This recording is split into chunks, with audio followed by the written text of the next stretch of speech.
महाराष्ट्र राज्यातील सामान्य नागरिकांना स्वस्त दराने रेती उपलब्ध करून देण्यासाठी शासनाने रेतीचे उत्खनन, साठवणूक व ऑनलाईन प्रणालीद्वारे विक्री करण्याचा निर्णय घेतलेला आहे। त्यानुसार अमरावती जिल्ह्यातल्या धामणगाव रेल्वे तालुक्यातील मौजे, जळगाव, मंगरूळ येथील वाळू डेपो कार्यान्वित करण्यात आलेला असून जवळच्या सेतू केंद्रावर किंवा वेबसाईटवरती वाळू बुकिंग सुरू झालेली आहे, अशी माहिती जिल्हा खनिकर्म अधिकारी डॉक्टर इम्रान शेख यांनी दिली।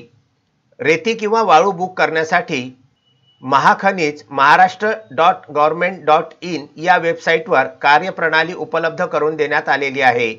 प्रतिब्रास रक्कम 600 रुपये, जिल्हा खनिज प्रतिष्ठान रक्कम 60 रुपये, तसेच महाखनिज ETP चार्ज रक्कम 16 रुपये 52 पैसे असे एकूण 676 रुपये 52 पैसे प्रतिब्रास शासकीय रेतीची फी असून वाळूची आपल्या बांधकामापर्यंत वाहतुकीचा खर्च नागरिकांना स्वतः करावा लागणार आहे।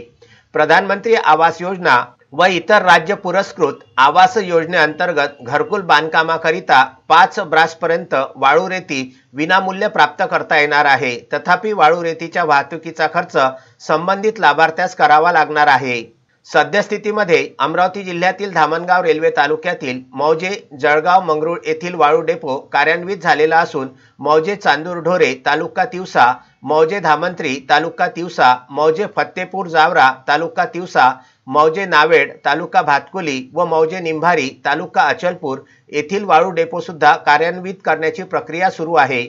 डेपो कार्यान्वित झाल्यानंतर त्यामधून सुद्धा रेती वाळू प्राप्त करता येईल, असेही डॉक्टर इम्रान शेख यांनी माहिती दिलेली आहे। Vidarbha news bureau, Amravati.